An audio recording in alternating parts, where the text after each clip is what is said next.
there. Welcome to the James Show, News Talk 820 WBAP, now on FM at 93.3. Welcome to the big show. Well, street racing, always been a thing, probably always going to be a thing. But it's kind of scary when it happens in your own backyard. Kind of gets some attention when it happens on one of the biggest highways in one of the biggest towns in America. And then it gets even more attention when the guy driving happens to be a local football hero who just won the Super Bowl a couple months ago. My next guest is going to get us all updated on the fun, and I use that sarcastically. Jeremy Rosenthal from Rosenthal, Calabas, Therian Law, a law firm based here in DFW. So we have everyone's lawyered up now. Because it's funny to watch this as a layman, you know, someone who doesn't do legal stuff for a living. So we all got the viral video over the weekend and on Monday.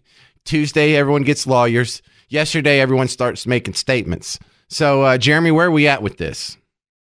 I just read probably about 20 or 30 minutes ago that Rashee Rice, quote unquote, took responsibility for his actions to the Dallas police. Now, I don't know what that means, taking responsibility for your actions. Maybe his actions to him are have his name on the lease of a car. Then again, maybe it's committing 2 felonies. So I think we'll see what that plays out to. But it seems that he's cooperating, at least on the face of it. Well, I'm looking at his post on Instagram from a little less than an hour ago. Yeah, and he says, today I met with Dallas PD investigators regarding Saturday's accident. I take full responsibility for my part in the matter, continue to cooperate with all necessary authorities. I sincerely apologize to everyone impacted Saturday's accident. Okay, a couple things there. It's incapable for him to take full responsibility for his part in the matter because he did not, at the beginning of the incident, cooperate with the necessary authorities. So this little public statement here, already just full of it. Look, that statement's written by a lawyer, okay? Of course. And what we have here is kind of the power of the NFL.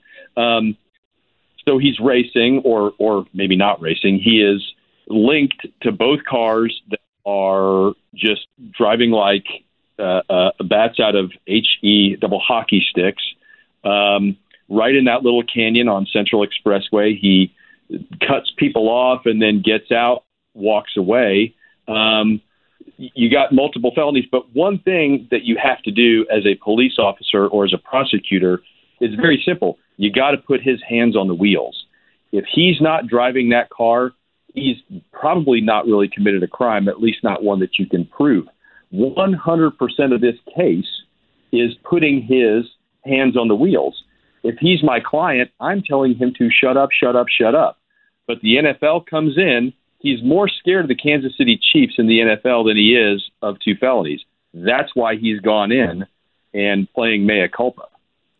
Well, I'm not allowed to use my public platform to advocate that anyone breaks the law or leaves the scene of an accident. But the fact that he left the scene of an accident makes it almost impossible for them to put him in a driver's seat of either car. So legally speaking, that might have worked out in his favor? I mean, yes and no. I mean, leaving the scene is the crime. But on the other side of it, I mean, it's the government's job to prove that you're guilty. This is why red light cameras, that's why those penalties when they were enforced were civil, because they don't know who's behind the wheel, right? Okay, we know the car's registered to you. We know you work here. We know. I mean, they can know 9 out of 10 things, but legally it's not enough to get your hands on the wheel. But what we can see here, too, is in the 21st century, other cars have dash cams, not police cars, just other cars. Teslas have dash cams on them. Other cars have dash cams. If you're on the North Dallas toll road, if you're driving right now, don't look up at any of the light poles, but there's cameras. They're looking at you. They can see these types of accidents. There's so many data points here that it's really hard to think that you're going to be able to walk away from a situation like that, especially when you're so recognizable. But still, everything I'd seen and heard was I don't know that they quite had his hands on the steering wheel. Right. Well, for the people who didn't get like the updates from yesterday, he is connected. He's on the Corvette, the paperwork for the Corvette. He was leasing the Lamborghini. We know it came from the classic lifestyle. We know that car's worth about $250,000, Jeremy, and it rents for $1,750 a day. If you'd like to, do you need a Lamborghini SUV for a day or two? If it's been in a wreck, I'm not paying $1,000. I'm not paying that much a day. I mean, I might pay close. Yeah, give me the Rashee Rice discount on that one. I'll give you $28. Sure. Right. Okay, right. So what happens from here? Is there a chance that this guy won't ever get arrested or charged or have to turn himself in? Boy, that would be awfully nice of Dallas County if that was the case. These are 2 felonies. And look, America has never been, what I tell clients is America has never been more divided, right? The Packers hate the Cowboys, the Jets hate the Sharks, the Republicans and the Democrats can't agree, but 100% of people hate the guy on the crotch rocket going 95 miles an hour on the freeway. 100% of people hate street racing. It has been a focal point of our legislature. A hit and run is bad stuff, and there are victims here. Dallas County might want to look the other way, but they're going to get angry calls from folks saying who are in those car accidents saying, I'm the victim here. You have to push this. Now, I think what I think we typically see is when the NFL kind of comes into this, they really lean on these folks to take responsibility. They want out of the headlines, right? So they're going to lean on him to take responsibility. But that doesn't negate, because of what you were saying, it doesn't negate the fact that he left. It doesn't negate the fact that he, in all likelihood, was street racing.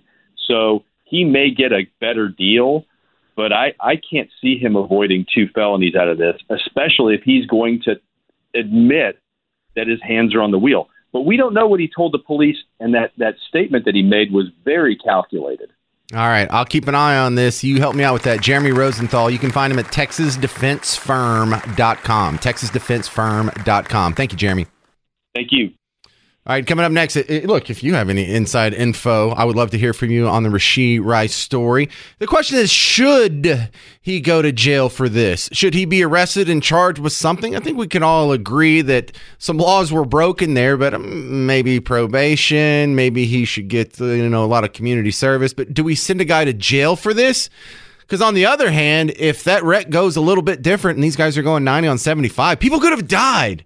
But nobody did die, and nobody got seriously hurt. Is that excuse enough to let him escape jail?